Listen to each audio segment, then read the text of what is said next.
welcome back to the Practical English podcast. I'm Annie. And I'm Sam.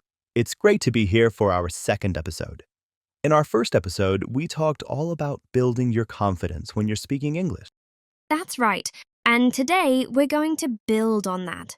We're talking about how to use that confidence to do something really important, making new friends.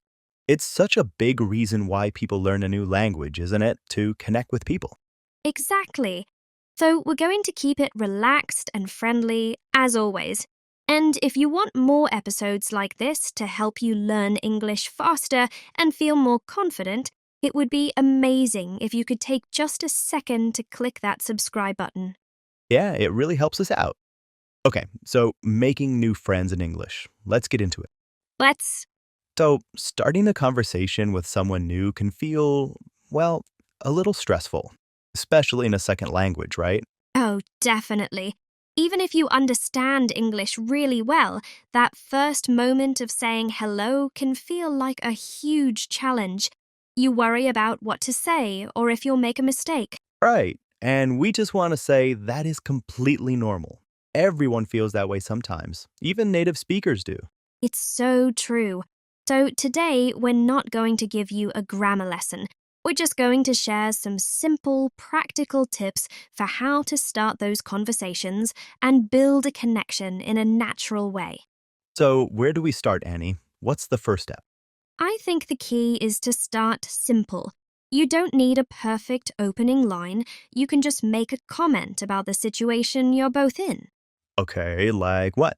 Well, if you're at a cafe, you could say something like, "This coffee is really good," to the person next to you. Or if you're at a work event, "Wow, it's busy in here tonight." That makes sense. You're just noticing something you both share in that moment. You could also ask a simple question. If you're at the gym, you could ask, "Is this your first time in this class?" Exactly. It opens the door for them to respond easily. Once they reply, you can ask a friendly question to keep the conversation going. This is where I think people get stuck. What kind of questions are good to ask? A really useful tip is to ask open questions. Those are questions that don't have a simple yes or no answer. Right, so instead of asking, "Did you have a good weekend?" you could ask, "What did you get up to this weekend?" Yes, that invites a much longer, more interesting answer. It shows you're actually curious about them. Keep it light and friendly. You could ask about their hobbies, what they think of the city, or a popular TV show. Totally. The goal isn't to become best friends in 5 minutes, it's just to have a pleasant, short chat. And a huge part of that is listening. This is maybe the most important tip. When they answer your question, really listen to what they're saying. Yes, don't just think about what you're going to say next. Right. You can show you're listening by saying small things like, "Oh, really?" or "That sounds fun." And then you can ask a follow-up question based on what they said. Yeah, if they say they went hiking, you could ask, "Oh, where did you go?" Or, "Do you go hiking often?" It shows you are paying attention. And people really appreciate that. It makes them feel interesting and valued. This is how you start to build that connection. A lot of this is what we call small talk. Right, small talk. Some people don't like it, but it's so important for social situations. It really is. It's the bridge to a real conversation. Talking about safe topics like the weather, sports, or plans for a holiday helps you find things in common without getting too personal too quickly. Yes, you're just testing the waters, seeing what you both might be interested in talking about more. Absolutely. But what happens, Sam, when the conversation just stops? When you have one of those awkward silences? Oh, that's the moment everyone fears, but it doesn't have to be a big deal. You can just smile. Sometimes a small pause is fine and people welcome it. That's true. A silence can feel longer to you than it actually does to the other person. Exactly. Or you can ask a very general question like, "So, do you have any fun plans for the rest of the week?" That can get things started again in a very natural way. That's a good one. And remember, it's okay to end the conversation. If it feels like it has come to a natural end, you can just say, Well, it was really nice talking to you. I hope you have a wonderful day. Yes, a polite ending is much better than a long, awkward silence. Definitely. Another thing that helps keep a conversation going is to share a little bit about yourself, too. Absolutely, that's a great point.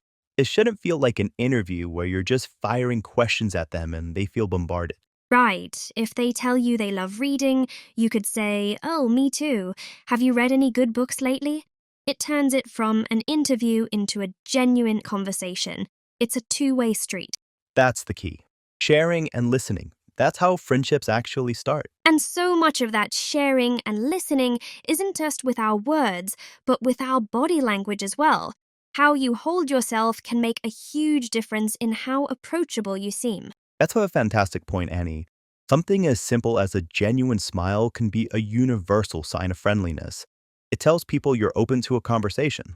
And making eye contact, not staring, but just meeting someone's gaze for a second, shows you're engaged and interested in initiating a chat. So, to bring that all together, our main ideas are start with a simple comment, ask easy, open questions, and listen carefully to the answers the person gives you. Yep. And don't be afraid of small talk to build a connection. And remember to share a little about yourself too. Exactly. And our encouragement to you is just to practice. Practice makes perfect, as they say. Try having one small, friendly conversation this week. It doesn't have to be perfect. Just giving it a try is a huge success. That's so true. Every episode of this podcast is designed to help you with these kinds of practical, everyday topics so you can feel more confident in your daily conversations so that you can quickly get comfortable with speaking. And we'd love to help you with the things you care about most. So if there's a specific topic you would like help with, please leave a comment under this video. Yes, we read all the comments and we will bring your suggestions to life in future episodes. Remember, this podcast is for you.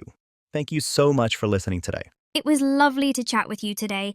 Please remember to subscribe for more practical English conversations, and we'll see you in the next episode. See you next time. Bye for now.